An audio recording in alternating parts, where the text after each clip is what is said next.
The fluorescent lights above my desk buzzed like angry wasps, drilling into my skull with each flicker. I pressed my fingers against my temples, trying to massage away the headache that had been building since morning. 28 today. 28. And I was spending it hunched over a keyboard in a cramped office that smelled of burnt coffee and broken dreams. My phone lit up for the 15th time in an hour. I didn't need to look to know it was my mother, probably asking if Marcus had planned anything special. The thought made my stomach twist. Marcus. My boyfriend of 3 years. The man who'd promised me the world and delivered nothing but excuses wrapped in pretty words. Sarah, you look terrible. My coworker Jenny leaned against my cubicle wall, her perfectly manicured nails tapping against her coffee mug. Shouldn't you be out celebrating or something? I forced a smile that felt like broken glass in my mouth. Working. Bills don't pay themselves. She wrinkled her nose, sympathy flooding her features in that pitying way that made me want to crawl under my desk. Well, at least you've got Marcus taking you somewhere nice tonight, right? The lie came easily. Yeah. He's planning something. But the truth sat heavy in my chest like a stone. Marcus hadn't mentioned my birthday once this week. Not once. This morning, he'd kissed my forehead while I pretended to sleep, grabbed his gym bag, and left without a word. Standard Tuesday. Nothing special about the day I was born. The elevator dinged at 5:30, releasing me into the lobby of the downtown office building where I'd spent the last 4 years of my life processing insurance claims. The marble floors gleamed under crystal chandeliers that probably cost more than my annual salary. I'd always found it ironic, working in luxury I could never afford. Rain had started falling, turning the evening gray and miserable. Perfect. I pulled my thin jacket tighter, knowing it would do nothing against the downpour, and pushed through the revolving doors. The restaurant where Marcus had asked me to meet him was only 3 blocks away. Lucia's, an upscale Italian place we'd gone to on our first anniversary, back when he still tried, back when I still believed his promises about proposals and forever. Water soaked through my canvas shoes by the first block. My hair hung in wet ropes down my back, and I could feel my mascara beginning to run. Some birthday. Lucia's glowed like a warm jewel against the darkening street. Through the floor-to-ceiling windows, I could see couples leaning across candlelit tables, wine glasses catching the light, laughter I couldn't hear but could imagine. I smoothed down my damp blouse, took a breath, and walked inside. The hostess, a statuesque blonde in a black dress that probably cost more than my rent, looked me up and down with barely concealed disdain. Reservation? I'm meeting someone. Marcus Holloway. Her perfectly penciled eyebrow arched. Mr. Holloway requested I give you this when you arrived. She handed me a folded piece of paper, her expression suggesting she knew exactly what it said. My hands shook as I opened it. Marcus's handwriting, rushed and careless. Sarah, I can't do this anymore. You're a good person, but I need more. Someone who matches my ambition. I've met someone else. Don't contact me. The apartment's paid through the month. Good luck. The paper slipped from my fingers, floating to the pristine floor like a white flag of surrender. The hostess's face softened slightly, pity replacing contempt. Somehow that was worse. Miss, I'm sorry, but if you're not dining, I'm going. My voice sounded strange, distant, like it belonged to someone else. The rain had intensified, sheets of water turning the street into a river. I stood under the awning, watching luxury cars spray water onto the sidewalk, their occupants safe and dry behind tinted windows. My phone buzzed. Mom, again. I couldn't answer. Couldn't explain that my boyfriend had dumped me in a note, on my birthday, delivered through a restaurant hostess like I was worth less than a phone call. I started walking. No destination, just movement, to keep from falling apart right there on the street. The neighborhood shifted as I wandered. Sleek storefronts gave way to older buildings, the kind with character and history. The rain began to ease, leaving everything shimmering and clean. My feet had gone numb in my soaked shoes, and my jacket clung to me like a second skin. That's when I saw it. A small gallery, warm light spilling onto the wet pavement. Through the window, I could see paintings, bold, violent slashes of color that somehow felt exactly right. A sign by the door read, "Opening night reception. All welcome. All welcome." When was the last time I'd felt welcome anywhere?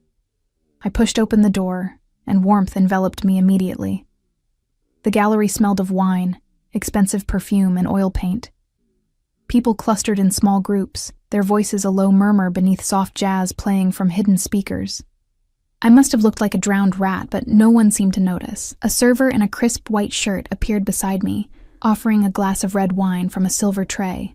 I took it, grateful for something to hold, something to focus on, besides the crushing weight in my chest. "The artist explores themes of captivity and freedom," a woman's voice said nearby. I turned to see an elegant older woman gesturing to a painting. A bird caught mid-flight, its wings spread but surrounded by golden chains. The tension between wanting to escape and being bound by beautiful things. I stared at the painting, wine forgotten in my hand. The bird looked desperate, trapped, exactly how I felt. "You're soaked." The voice came from behind me, deep, smooth, with an accent I couldn't quite place. European, maybe. Expensive, definitely. The kind of voice that commanded attention without raising volume. I turned, and my breath caught. He stood close enough that I could smell him. Sandalwood and something darker, like smoke and secrets. Tall, with sharp features that could have been carved from marble. Dark hair swept back from his face, not a strand out of place despite the rain outside. His suit probably cost more than my car. Charcoal gray and fitted perfectly to his broad shoulders, but it was his eyes that stopped me. Dark, intense, looking at me like I was the only person in the room. Two men flanked him at a respectful distance, both built like they could break bones without breaking a sweat. Security. Rich people always had security. "It's raining," I managed, feeling stupid the moment the words left my mouth. His lips curved slightly, not quite a smile. I noticed.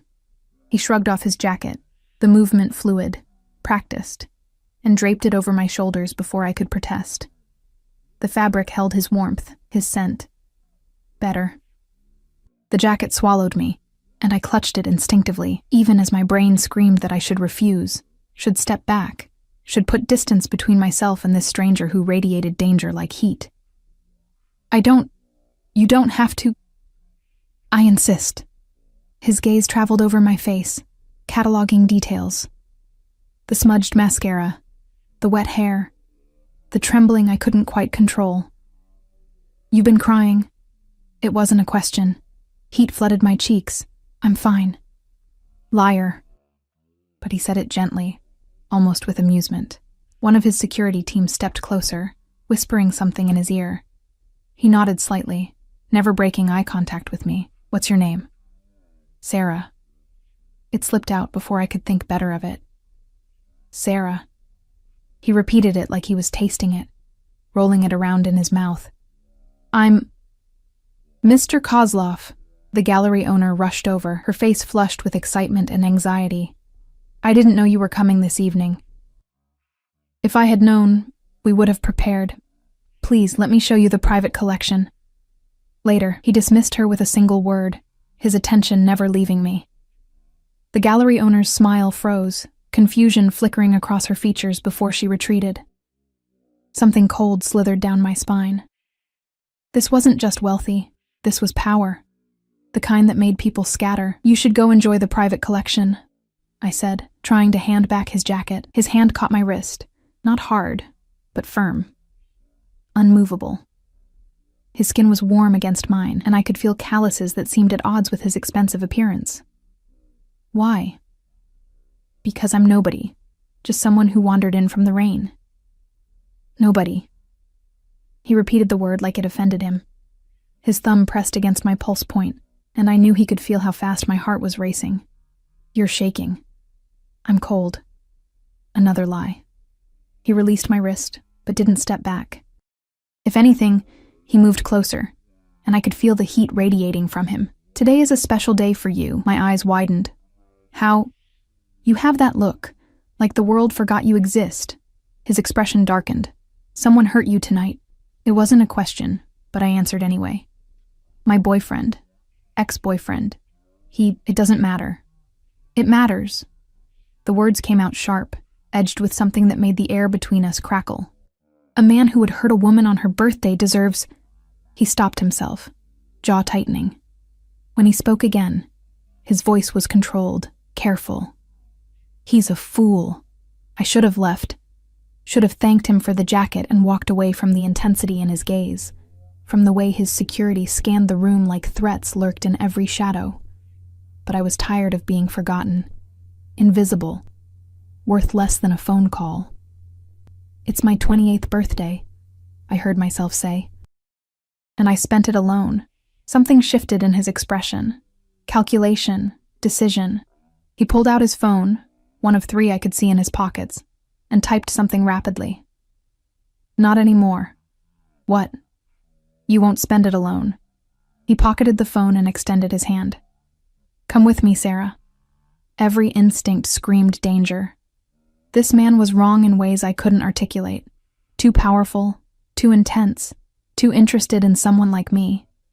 But Marcus's note burned in my memory, and my empty apartment waited with its paid-through-the-month lease and ghost of a failed relationship. I took his hand. His fingers closed around mine, and I felt it then. The shift. Like stepping off a cliff and realizing too late there was no going back.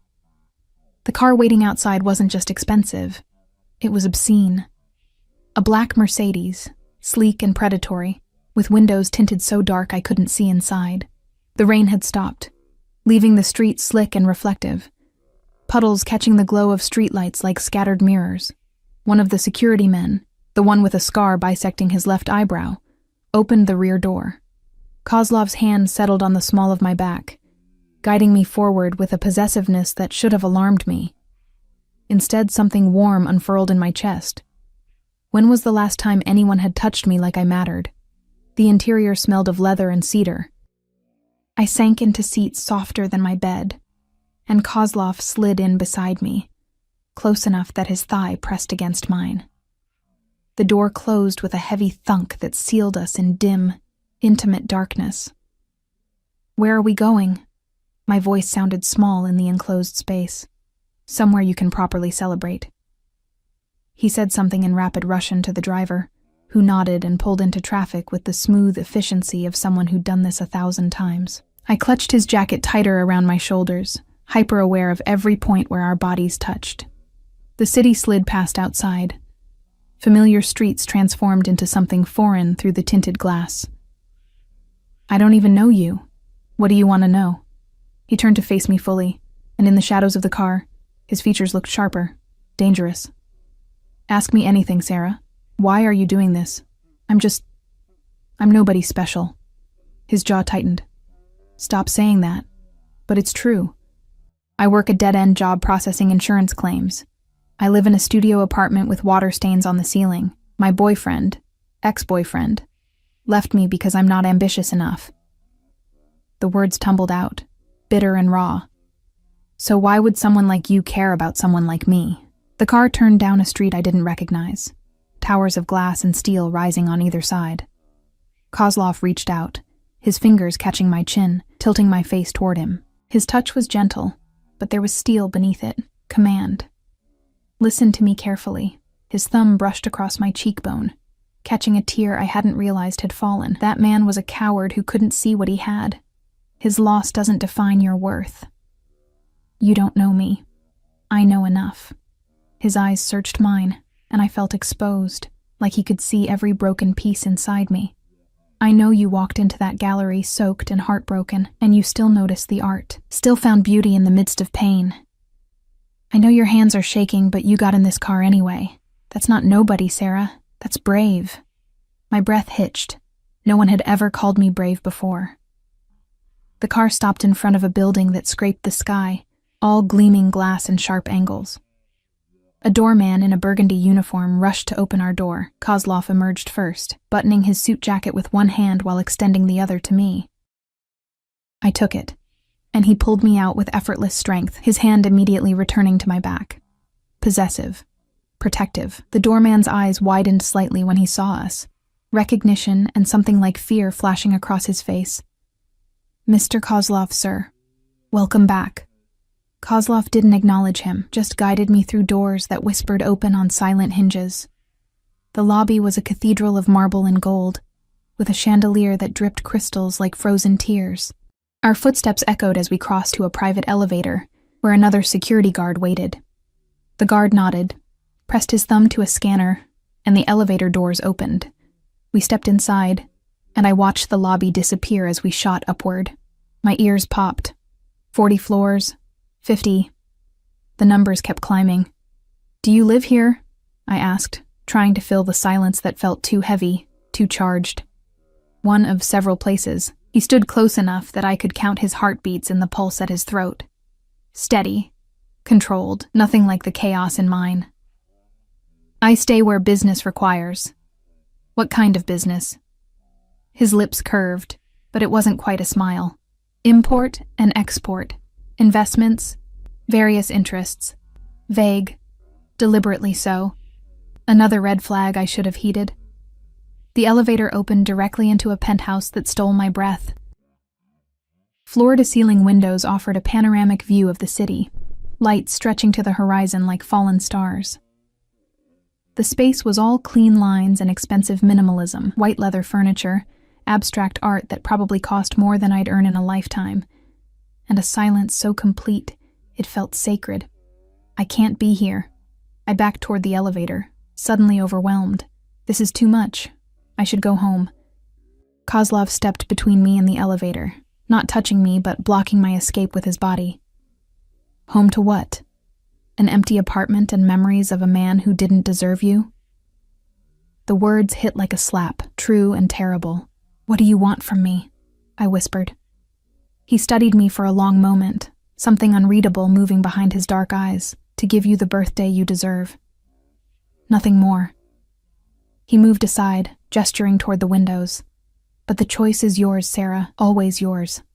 I won't keep you here against your will." The sincerity in his voice surprised me. I could leave, walk away from this strange, intense man and his dangerous elegance, return to my small life and smaller dreams. Or I could stay. I stepped away from the elevator, toward the windows and the city beyond. "Okay." I felt rather than saw his satisfaction. He moved to a bar built into the wall, all gleaming bottles and crystal glasses. "Champagne, wine, or something stronger?" "I don't know what I want." "Then I'll choose for you." He poured amber liquid into 2 glasses, brought one to me. Our fingers brushed as I took it, and electricity sparked up my arm.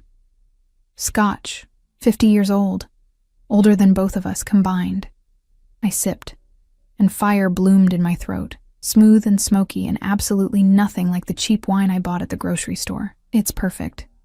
"Good." He touched his glass to mine, the crystal ringing softly. "Happy birthday, Sarah." We drank in silence, standing side by side at the window. The city glittered below us, oblivious to the strange intimacy unfolding in this tower above it all. My phone buzzed in my pocket. I pulled it out. 17 missed calls from my mother. 12 texts from friends who'd just heard about Marcus. I should answer. Should tell someone where I was. Kozlov plucked the phone from my hand before I could decide, his movements quick and decisive. "Tonight, you don't exist for them. Tonight is yours." "Hey." He powered it off, set it on a nearby table. "They can wait. You've spent enough of your life making yourself small for people who don't appreciate you. You don't know that, don't I?" He turned to face me fully, and the intensity in his gaze made my stomach flip. "You apologize when you speak, make yourself smaller when you walk. You're so used to being invisible that you've forgotten how to take up space." Each word landed like a stone, rippling through the careful lies I'd told myself. That I was fine, that I didn't mind, that being overlooked was just who I was. "I'm not," but my voice broke, and suddenly I was crying. Really crying. Ugly, gasping sobs that shook my whole body. Kozlov set down his glass and pulled me against his chest in one smooth motion. His arms wrapped around me, solid and immovable, and I buried my face in his shirt, not caring that I was ruining the expensive fabric with tears and mascara. He didn't speak, just held me, one hand stroking my wet hair while the other pressed against my back, keeping me anchored. He smelled like sandalwood and safety, and I hated how desperately I wanted to stay exactly where I was. Eventually, the storm passed. I pulled back, mortified. "I'm sorry. I don't know why—" "Stop apologizing." His thumb caught another tear, his touch achingly gentle. "You're allowed to break, Sarah. You're allowed to be angry and hurt and sad. I barely know you. Sometimes strangers are easier." He released me, but slowly, reluctantly. "Come. I have something for you." He led me deeper into the penthouse, past rooms I only glimpsed. A kitchen of gleaming steel, a library lined with books in languages I couldn't read. We stopped at a bedroom dominated by a massive bed draped in white silk. My heart stuttered. Kozlov seemed to sense my panic. That's not why I brought you here." He opened a closet, revealing rows of women's clothing still bearing tags. Designer labels I recognized from magazine spreads. "Choose something. You can't celebrate in wet clothes." I stared at the options, overwhelmed. "Why do you have all this?" "I buy things." A non-answer. Evasive. "For occasions." "What occasions require a closet full of women's clothes?" His expression shuddered. "Choose, Sarah, or I'll choose for you." There was command in his voice now, the kind that made me understand that whatever patience he'd shown was finite. I pulled out a dress at random, black silk that felt like water, and held it up. "Perfect." He gestured to an ensuite bathroom. "Take your time. There are towels, whatever you need." The bathroom was larger than my entire apartment, all marble and gold fixtures. I locked the door and leaned against it, trying to catch my breath. What was I doing? I'd gotten into a car with a stranger, come to his penthouse, accepted his clothes. Every horror movie started this way. But when I looked in the mirror, really looked, I saw someone I barely recognized, wild-eyed, alive. For the first time in years, I felt something other than numb. I showered quickly, washing away the rain and tears and remnants of my old life. The dress fit perfectly, clinging to curves I usually hid beneath baggy sweaters. I found makeup in the drawers, all high-end, unopened, and repaired the damage from crying. When I emerged, Kozlov was waiting in the bedroom, his back to me as he stared out the window. He'd removed his tie, and his shirt was unbuttoned at the collar, revealing the strong column of his throat. He turned when he heard me, and something fierce flashed in his eyes. Hunger. Want. Gone so quickly I almost thought I'd imagined it. Beautiful. The single word hung between us, weighted with meaning I didn't fully understand. "The dress is—" "I meant you." He crossed to me in 3 long strides, and suddenly we were too close, the air too thin. "Sarah, I need to tell you something." My pulse hammered. "What?" His phone buzzed. Not the one from earlier, but another, sleeker. His expression darkened as he read the screen. "There's been a change of plans." "What kind of change?" He looked at me, and for the first time I saw hesitation in his features. Calculation. "How do you feel about traveling? Traveling where?" "The Maldives." He said it casually, like he was suggesting a coffee shop down the street. "Tonight." I laughed. Actually laughed. "That's insane. I can't just— I have work tomorrow, and I don't have a passport here, and— Your passport is at your apartment?" When I nodded, stunned, he pulled out his phone. "Address?" "Why?" "Because in 2 hours we're leaving for the airport." He was already typing. "My team will collect what you need." "Your team?" The words came out strangled. "I can't afford— I'm not asking you to pay." He pocketed the phone and gripped my shoulders, forcing me to meet his eyes. "Let me give you this. 1 week. 7 days where you don't have to think about insurance claims or men who don't deserve you or anything except sun and ocean and being taken care of." It was madness. Complete insanity. "Why?" I whispered. "Why me? Why this?" His hands tightened on my shoulders. "Because when I saw you in that gallery, soaked and breaking and still looking for beauty, something in me recognized something in you." His voice dropped, rough and raw. "Because I want to. Because I can. Because you deserve more than what you've been given." "I don't understand." "You don't have to." He released me, stepped back. "Just say yes, Sarah." Every logical part of my brain screamed no. But logic had given me Marcus, and loneliness, and a studio apartment with water stains. Logic had made me small and invisible and forgotten. Yes. The word escaped before I could stop it. Yes, I'll go. His smile was sharp and triumphant. Dangerous. And I realized far too late that I'd just agreed to something I didn't fully understand. Something that would change everything. Kozlov pulled out his phone again, speaking rapid-fire Russian. Within minutes, the penthouse filled with people, security, assistants, someone who measured me with practiced efficiency for appropriate resort wear. The operation unfolded with military precision, everyone moving around Kozlov like planets orbiting the sun. I stood in the center of the controlled chaos, wearing a stranger's dress, about to fly to the Maldives with a man whose last name I barely knew. And for the first time in years, I felt absolutely, terrifyingly alive. The private jet gleamed under airport lights like a predator ready to strike. I'd never seen anything like it. Sleek white exterior, stairs that folded down with hydraulic precision, and windows that glowed with warm, golden light from within. "This is yours?" I asked stupidly, because of course it was his. Everything around Kozlov belonged to him. The car, the penthouse, the small army of people who moved at his slightest gesture. One of them. He placed his hand on my lower back again, that now familiar touch that made me feel claimed, possessed. "Come." The interior was obscene luxury. Cream leather seats wide enough to sleep in, polished wood tables, and a bar that would rival any upscale lounge. A woman in a crisp uniform greeted us with professional warmth. "Mr. Kozlov, Miss Sarah, welcome aboard. We'll be departing shortly.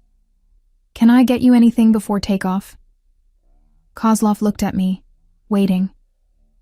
I shook my head, overwhelmed, and he dismissed her with a slight nod. We settled into seats that faced each other, and I watched through the window as the security team conducted a final perimeter check.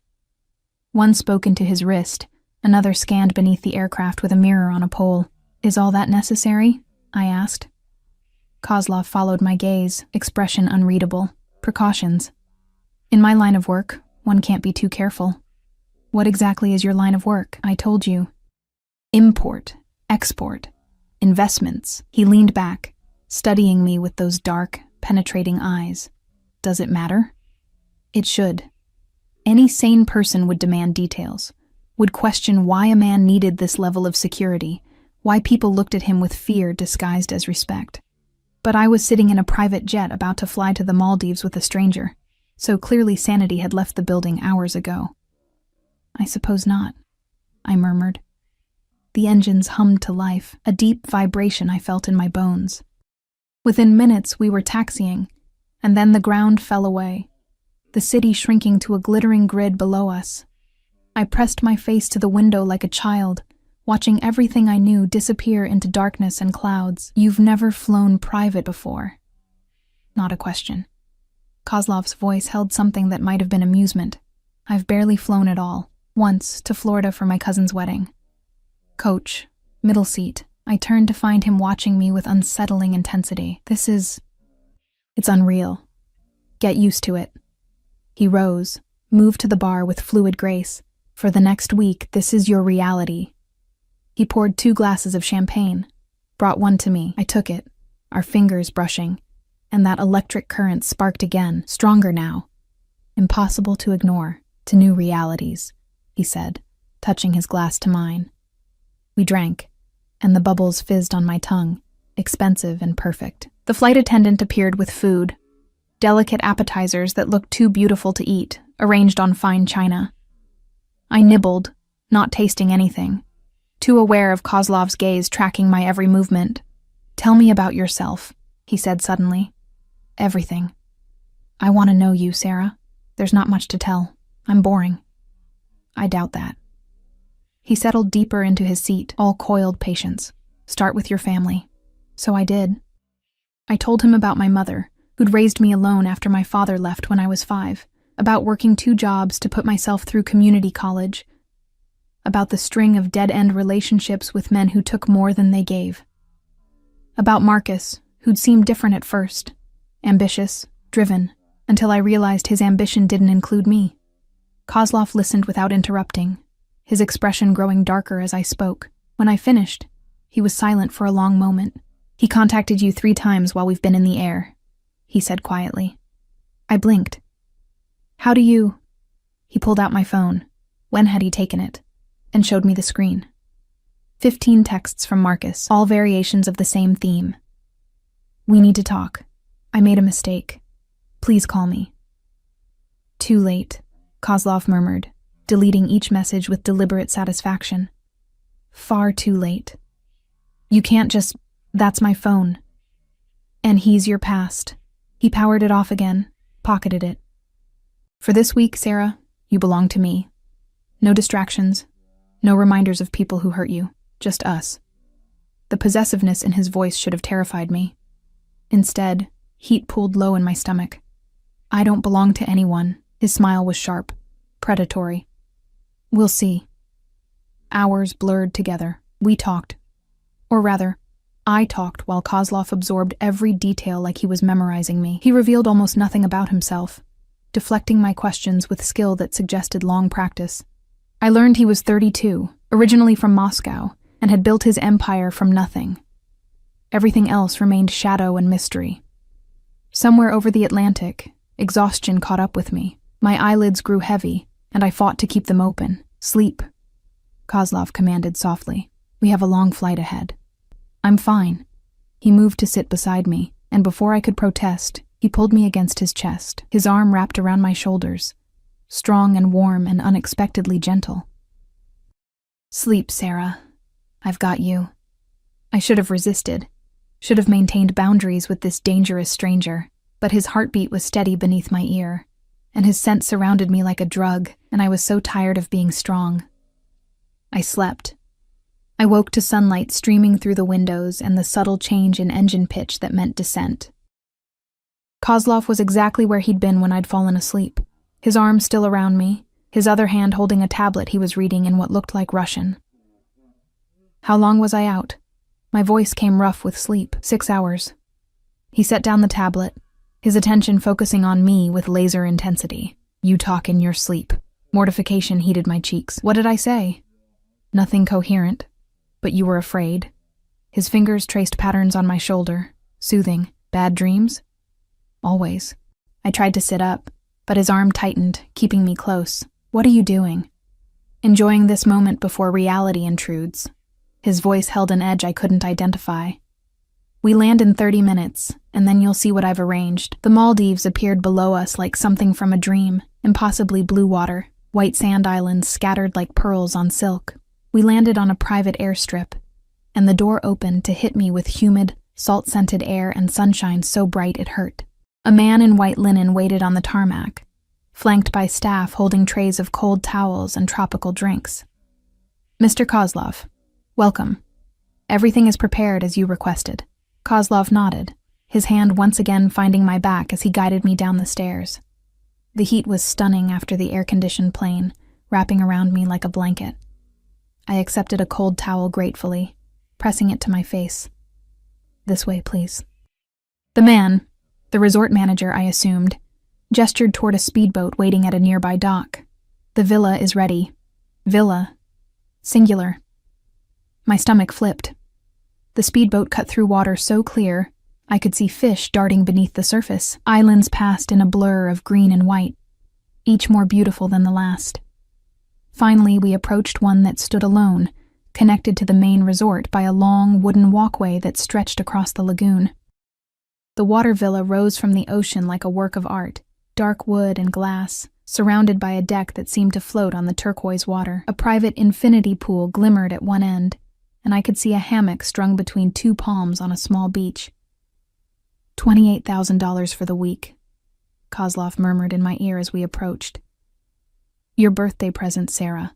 I couldn't breathe, couldn't process the number he'd just said so casually. That's insane. That's more than I make in half a year."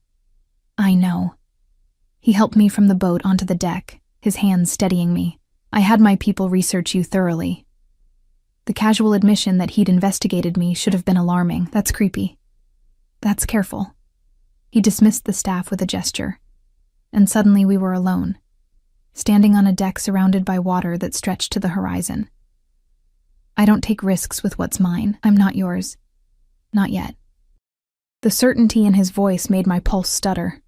But you will be.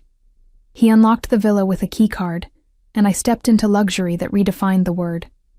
The space was open concept, with floor-to-ceiling windows offering 360-degree views of the ocean.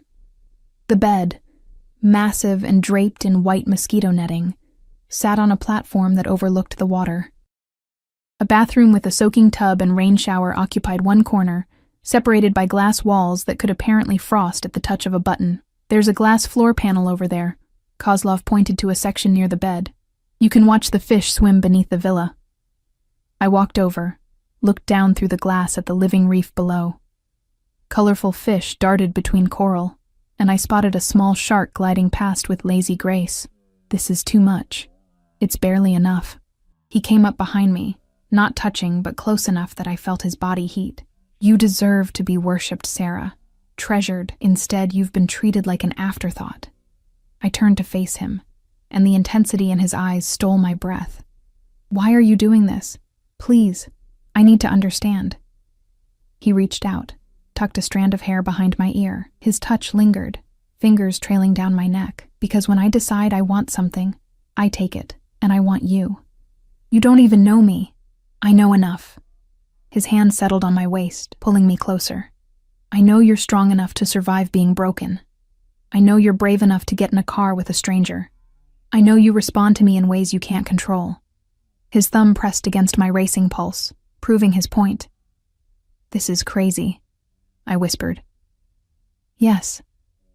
He smiled, and it was beautiful and terrifying. It is. His phone buzzed. The third one, I realized. The one he kept in his inside jacket pocket.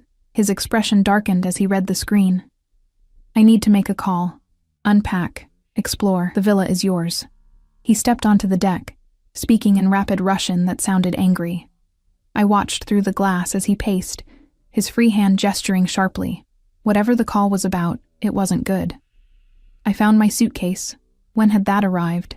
And opened it to discover clothes I'd never seen before. Designer swimsuits, flowing dresses, everything in my exact size. At the bottom, a note in bold handwriting.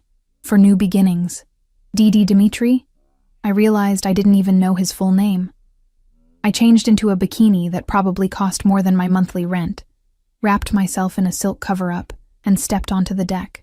The sun was beginning to set, painting the sky in shades of orange and pink that seemed impossible. Kozlov had finished his call and stood at the railing, staring at the horizon. His shoulders were tense, and I could see the muscle jumping in his jaw. Bad news? I ventured. Business complications. He didn't turn around. Nothing you need to worry about. I moved to stand beside him, mimicking his posture. The water lapped gently against the villa's supports, a soothing rhythm. Will you have to leave? No. The word came out harsh, definitive.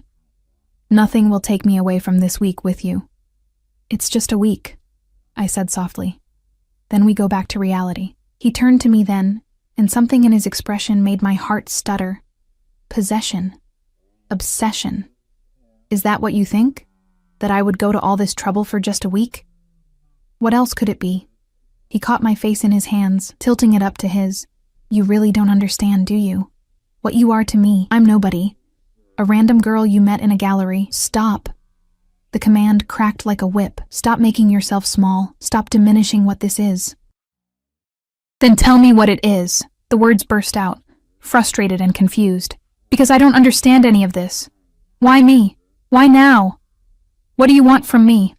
His grip tightened, just barely, and his eyes blazed with something fierce and hungry. Everything, Sarah. I want everything. Then he kissed me. It wasn't gentle. It was claiming, consuming. A kiss that demanded surrender. His mouth moved over mine with the same intensity he applied to everything else. Absolute and overwhelming. I gasped against his lips, and he took advantage, deepening the kiss until I couldn't think, couldn't breathe, couldn't do anything but feel. When he finally pulled back, we were both breathing hard. His forehead rested against mine, and his hands had moved to my waist, holding me like I might disappear. This week isn't a vacation, Sarah, he said quietly, his accent thicker than before. It's a beginning. By the time we leave this place, you'll be mine. Completely. And I'll be damned if I let you go back to that half-life you were living. Fear and desire warred in my chest. That sounds like a threat. It's a promise. He released me, stepped back. Now, are you hungry? I've arranged for dinner on the beach. The abrupt shift gave me whiplash. One moment he was kissing me like he owned me. The next he was playing the perfect host. I nodded, not trusting my voice. Dinner was served on the small beach, a table for two set in the sand, lit by torches that cast dancing shadows. The food was exquisite, each course more beautiful than the last, but I barely tasted any of it. I was too aware of Kozlov watching me, cataloging my every reaction. Tomorrow, he said as we finished dessert, we'll do whatever you want. Snorkeling, diving, spa treatments, nothing. Your choice. What if I want to go home?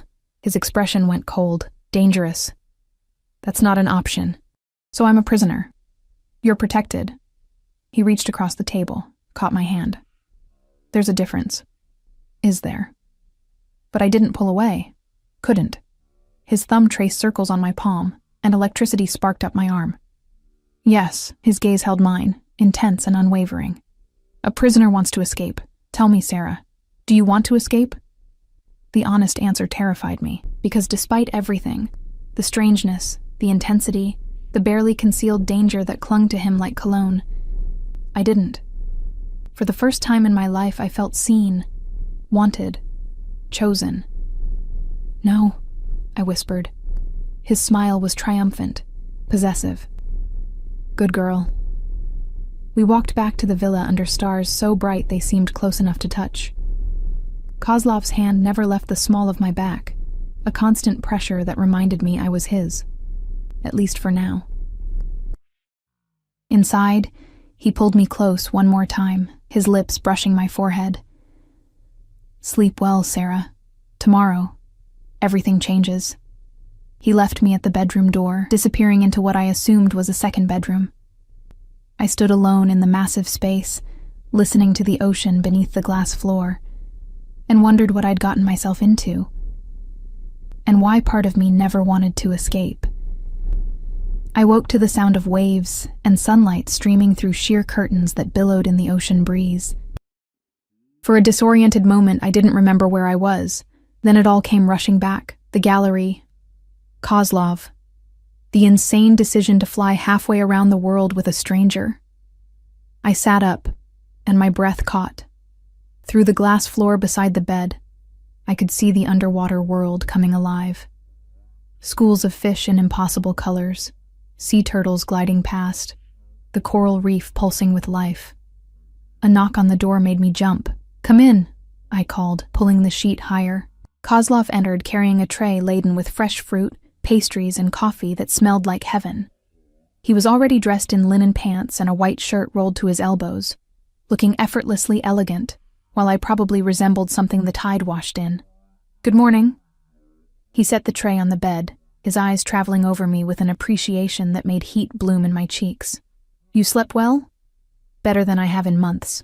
The admission slipped out before I could stop it. "Good." He poured coffee into a delicate cup, added cream without asking. "How did he know?" And handed it to me.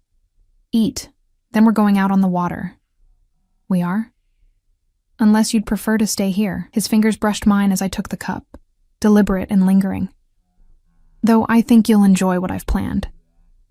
After breakfast, the best I'd ever tasted, I showered and dressed in one of the swimsuits from my mysteriously packed suitcase.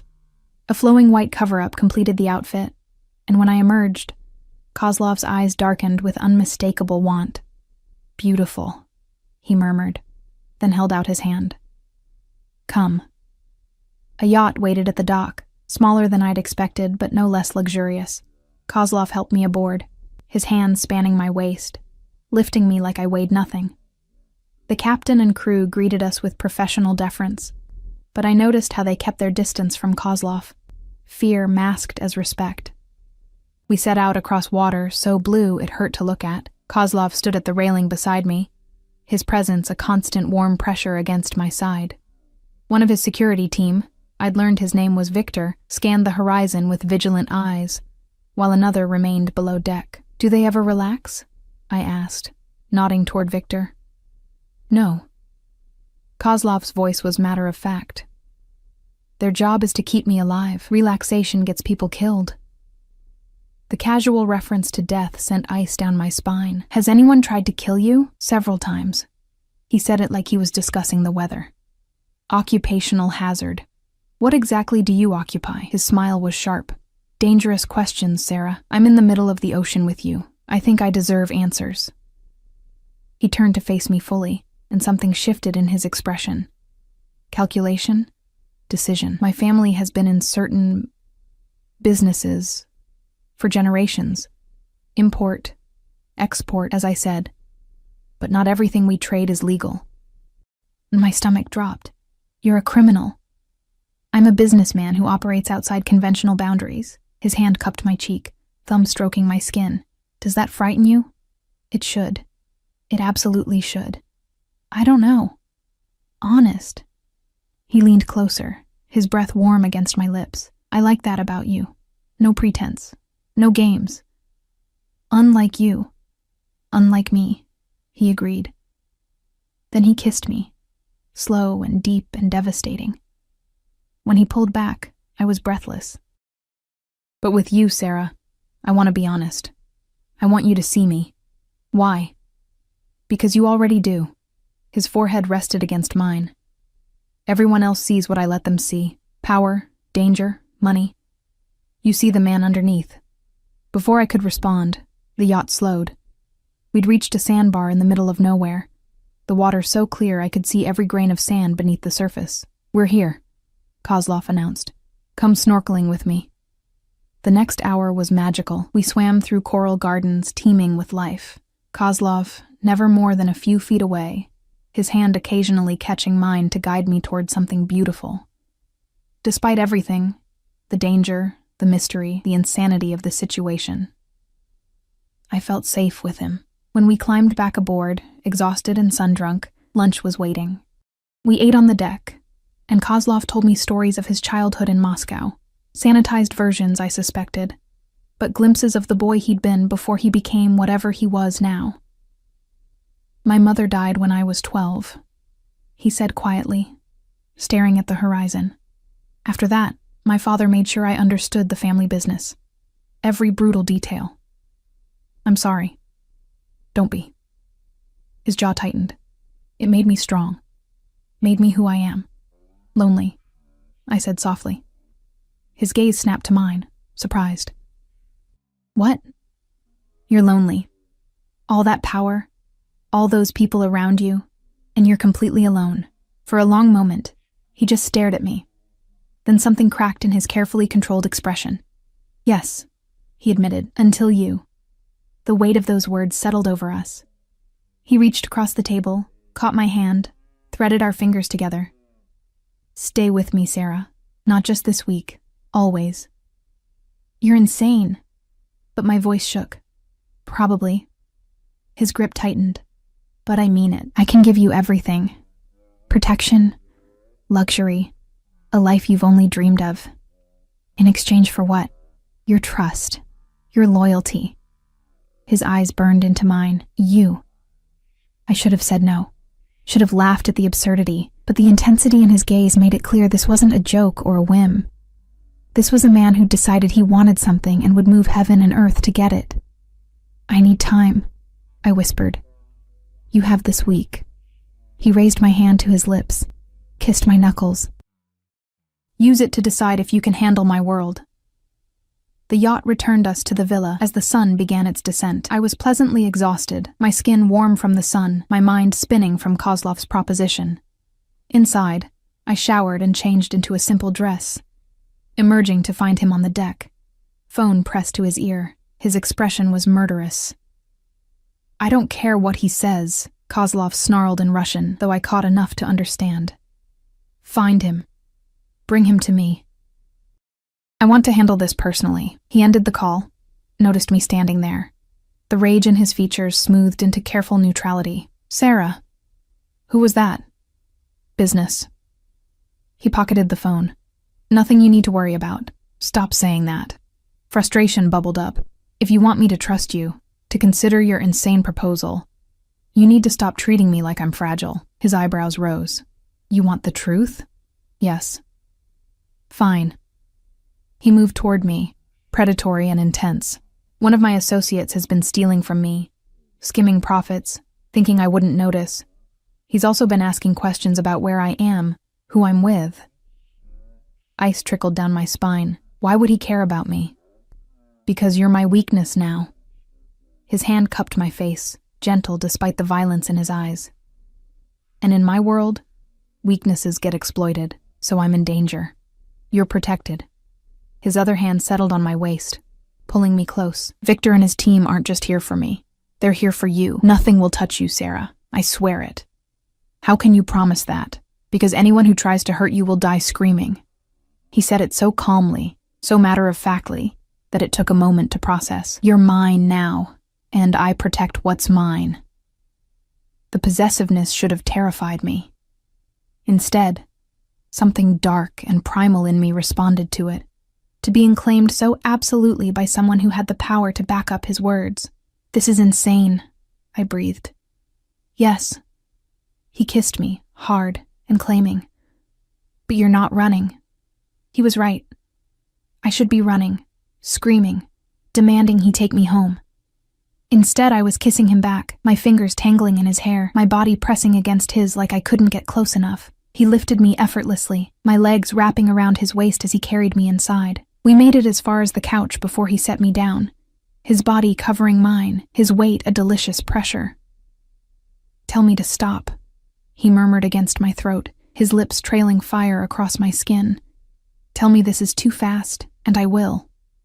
But I didn't want him to stop. For once in my life, I wanted to be reckless, wanted to take what was offered without overthinking the consequences. Don't stop, I whispered. His groan vibrated through me. Sarah, if we do this, there's no going back. You understand? You'll be mine. Maybe I want to be. Something fierce and triumphant flashed in his eyes. Then his mouth claimed mine, and the world narrowed to the feel of his hands on my skin, the taste of him, the overwhelming rightness of surrendering to this beautiful, dangerous man who'd crashed into my life like a storm. Later, much later, we lay tangled together on the bed, the mosquito netting drifting around us like a cocoon. Kozlov's fingers traced lazy patterns on my bare shoulder, and I listened to his heartbeat beneath my ear. What happens after this week? I asked quietly. You come home with me, to my real home, not just the penthouse. His arms tightened around me. You leave your apartment, your job. Everything that made you small, you become part of my world. As what? Your mistress? As mine. He tilted my face up, his expression serious. I don't share, Sarah. If you agree to this, you're choosing me. Only me. Forever. That's a lot of pressure. I know. His thumb brushed across my lips. But I've never wanted anything the way I want you. And I always get what I want. Arrogant. Honest. He kissed me softly. Think about it. You have 4 more days to decide. But as I drifted to sleep in his arms, the ocean singing beneath us, I realized my decision was already made. Somewhere between the gallery and this moment, I'd stopped being the invisible girl who accepted scraps. I'd become someone who could stand beside a man like Dmitry Kozlov and not disappear. And that was worth any risk. The next 3 days passed in a blur of sun-soaked perfection. We snorkeled through coral gardens, had midnight swims in the bioluminescent plankton that made the water glow like stars, ate elaborate meals prepared by chefs who appeared and disappeared like ghosts. Kozlov, Dmitry, as I'd learned to call him in private moments, was attentive in ways I'd never experienced.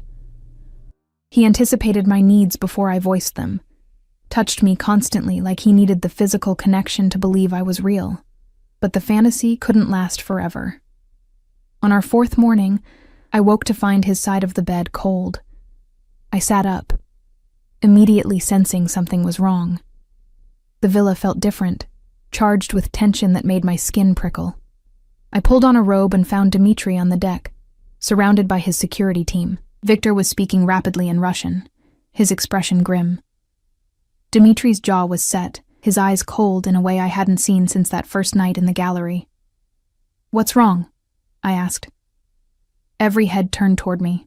Dmitri's expression softened fractionally. "Go back inside, Sarah." "No." I moved closer, ignoring Victor's warning glance. "Tell me what's happening." Dmitri studied me for a long moment, then dismissed his team with a gesture. When we were alone, he pulled me against him, his arms tight around my waist. "The man I told you about, the one who's been stealing from me, he knows you're here." Fear spiked through me. "How?" "Someone in my organization talked. They're already dead." He said it so casually, like he was discussing the weather. "But the damage is done. He's made threats." "What kind of threats?" His hands tightened on me, the kind that mean we're leaving, today. "But we still have 3 days. I won't risk you." His voice was steel. "We're going back to the States, to my compound in upstate New York. It's more secure than anywhere else." "A compound?" The word conjured images of armed guards and high walls. "Dmitri, I can't just disappear to some fortress." "You can, and you will." He caught my face in his hands, forcing me to meet his blazing eyes. "Listen to me. These people, they don't play games. They'll use you to get to me, and I will burn the world down before I let that happen. So yes, you're coming with me. We're leaving in 2 hours." The command in his voice brooked no argument. I should have been angry, should have demanded my freedom. Instead, I felt the weight of what he was offering. Protection so absolute it required isolation. What about my life? My apartment, my job, already handled. Your landlord received 6 months' rent. Your employer received your resignation, effective immediately, with a glowing reference. Your mother. He paused. I've arranged for a trust fund in her name. She'll never struggle again. My breath caught. You can't just... I already did. His thumb stroked my cheeks. You're mine now, Sarah. That means I take care of what's yours. Your mother, your debts, everything that weighed you down, it's gone. Tears burned my eyes. You had no right. I had every right. He kissed me, hard and possessive. The moment you said yes to me, everything changed. I told you there was no going back. He was right. Somewhere between the private jet and this moment, I'd crossed a line I could never uncross. I'd become his in ways I was only beginning to understand. The flight back was tense. Dmitri spent most of it on his phones, speaking in rapid Russian to various people. I caught words I recognized. Problem, eliminate, protection. Victor sat across from us, weapons I tried not to think about concealed beneath his jacket. Is this what my life will be like? I asked quietly during a lull. Always looking over my shoulder, always afraid? Dmitri set down his phone, turned to me with those intense dark eyes. No. Once I've handled this situation, you'll be safe. I promise you that. How can you promise something like that? Because I'm very good at eliminating threats. The smile he gave me was cold, lethal, and anyone who threatens what's mine becomes a priority target. We landed at a private airfield somewhere in upstate New York as the sun was setting. A convoy of black SUVs waited, engines running. Dmitri helped me into the middle vehicle, sliding in beside me while Victor took the front passenger seat. We drove for an hour through increasingly remote terrain, finally turning onto a private road marked only by a discreet gate that opened at our approach. The compound revealed itself gradually, a massive estate surrounded by high stone walls and manicured grounds. The main house was a modern fortress of glass and steel, beautiful but unmistakably secure. I could see cameras everywhere, discreet but omnipresent. "Welcome home," Dmitri murmured as we pulled up to the entrance. Home. The word felt foreign and familiar at once. Inside, staff appeared to take our bags. The interior was stunning, all clean lines and expensive minimalism, with art I recognized from museums, but it was the view that stopped me. Floor-to-ceiling windows overlooked a private lake, the water reflecting the dying light like molten gold. "It's beautiful," I breathed. "It's yours." Dmitri came up behind me, his arms wrapping around my waist. "Everything I have is yours now, Sarah. You understand that?" I turned in his arms, searching his face. What am I to you, really? Your girlfriend? Your kept woman? What? His expression turned serious. You're the woman I'm going to marry. The words hit me like a physical blow. What? You heard me? He pulled a small box from his pocket. When had he gotten that? And opened it to reveal a ring that made my breath stop. A massive diamond surrounded by smaller stones, set in platinum that caught the light like frozen fire. I've known since that first night in the gallery. You're mine, Sarah. Forever. That's insane. We barely know each other. I know everything that matters. He took my hand, slid the ring onto my finger with smooth confidence. I know you're strong enough to handle my world. I know you see me, not just what I can give you. I know I will never want anyone the way I want you. The ring felt heavy, binding, like a beautiful shackle. Dimitri, I can't. This is too fast. Look at me. He gripped my shoulders. I'm not a good man, Sarah. I'll do terrible things again to protect you. But I will never lie to you, never betray you, never make you feel invisible again. Say yes. My mind spun. This was crazy. Marrying a man I'd known less than a week, a criminal who'd just dragged me to his fortress compound. Every rational thought screamed no. But when I looked into his eyes, I saw something that made my chest ache. Not just desire or possession, though those were there, but something raw and desperate. Need, the kind of need that came from a lifetime of being alone, of trusting no one, of building walls so high nothing could touch him. Until me. Yes, I whispered. His kiss was devastating, claiming. He lifted me into his arms, carried me through the house to a bedroom that overlooked the lake. We fell onto the bed together, and he made love to me like a man possessed. Like he needed to mark every inch of my skin as his. After, as we lay tangled together in the darkness, his phone buzzed. He checked it, and satisfaction flickered across his face. It's done, he said quietly. What's done? The threat. Victor's team found him. He set the phone aside, pulled me closer. You're safe now. I didn't ask what that meant, didn't want to know the details. Some part of me understood that being with Dimitri meant accepting that violence was part of his world. That people who threatened him, threatened us, didn't get second chances. What about Marcus? I asked suddenly. He kept texting. Won't be a problem anymore. Dimitri's voice was cold. I had a conversation with him, made it clear that you're under my protection now. He won't contact you again. You didn't kill him? No. Dimitri's lips curved, though I wanted to. No, I simply explained that his new girlfriend, the one he left you for, has a very interesting history with fraud that the authorities might find fascinating, unless he disappears from your life permanently. Despite everything, I laughed. That's evil. That's justice. He kissed my temple. No one hurts what's mine without consequences. The possessiveness should have bothered me. Instead, after a lifetime of being overlooked, being claimed so absolutely felt like coming home. 3 months later, I stood in front of a mirror in a wedding dress that cost more than my old car. The ceremony would be small, just Dimitri's closest associates and my mother, who'd cried for an hour when I'd called to tell her. She didn't know the full truth about Dimitri's business, didn't need to. She just knew her daughter was marrying a man who looked at her like she hung the moon. You look perfect. Dimitri appeared behind me, stunning in a black tuxedo. His hand settled on my waist, and our eyes met in the mirror. Having second thoughts? Terrified thoughts, I admitted. But not second thoughts. Good. He turned me to face him, his expression serious. I need you to understand something, Sarah. My world is dangerous. There will always be threats, always be risks. But I swear to you, on everything I am, I will keep you safe. You and any children we have. Children. The word made my heart skip. We'd talked about it. About building a family in the midst of his dangerous empire. About giving our children the stability and love neither of us had fully experienced. I trust you, I said simply. His smile was brilliant, rare. The smile he saved only for me. Then let's get married, Mrs. Kozlov. The ceremony was beautiful. We exchanged vows in the garden overlooking the lake, the late autumn sun casting everything in gold. When Dmitri kissed me, sealing our union, I felt the weight of his promise. Protection, possession, love wrapped in danger and devotion.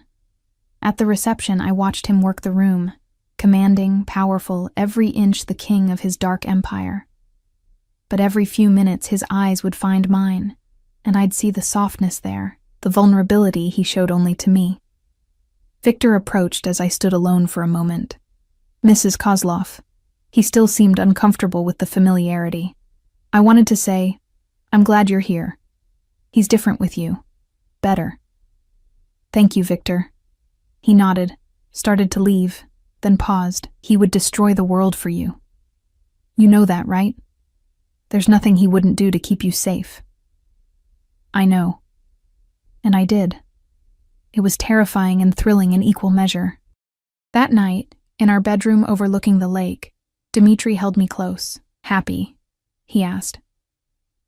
I thought about my old life, the cramped apartment, the dead-end job, Marcus's casual cruelty. Then I thought about this new reality. Dangerous and luxurious, isolated and protected, claimed by a man who'd moved heaven and earth to make me his. "Yes," I said truthfully. "I'm happy." "Good." He kissed me slowly. "Because you're stuck with me now, forever. I can think of worse fates." His laugh rumbled through his chest. "Like processing insurance claims? Exactly like that." We made love slowly, tenderly, and afterward I fell asleep listening to his heartbeat. Outside, security patrolled the grounds. Inside, I was wrapped in the arms of the most dangerous man I'd ever met. And I'd never felt safer in my life. 6 months after that, I discovered I was pregnant. Dmitri's reaction was pure joy mixed with fierce protectiveness that somehow increased to impossible levels. He hired additional security, installed more cameras, barely let me out of his sight. "You're being ridiculous," I told him as he insisted on accompanying me to a prenatal appointment.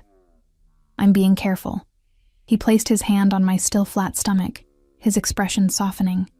"This is our child, Sarah, our family. I will protect you both with everything I have." And he did. Our daughter was born on a snowy December morning, perfect and healthy. When Dmitri held her for the first time, I saw tears in his eyes. "She's beautiful," he whispered. "Like her mother." "She has your eyes," I observed. "Poor thing." But he smiled, that rare, brilliant smile reserved for me, and now for her. We named her Elena, after his mother. And as I watched my dangerous, powerful husband cradle our tiny daughter with infinite gentleness, I thought about that rainy birthday when my ex had left me broken in a restaurant. Best thing that ever happened to me, because it had led me here, to this man, this life, this family built on the ashes of who I used to be. "I love you," I told Dmitri, as he settled into the chair beside my hospital bed, still holding Elena like she was made of glass. He looked at me, his dark eyes full of everything he usually kept hidden. "I love you too. Both of you. My whole world." And in that moment, surrounded by the beeping of monitors and the soft sounds of our daughter, I knew with absolute certainty that I'd made the right choice. That rainy night, getting into a stranger's car, flying to the Maldives, saying yes to forever with a man who terrified and cherished me in equal measure, I'd found where I belonged, not in luxury or security, though those were nice, but in being chosen, being seen, being loved with an intensity that most people never experienced. My ex had left me on my birthday. The Mafia boss had taken me to paradise and given me a life beyond my wildest dreams. Some might call it a fairy tale. Others might call it dangerous. I called it home.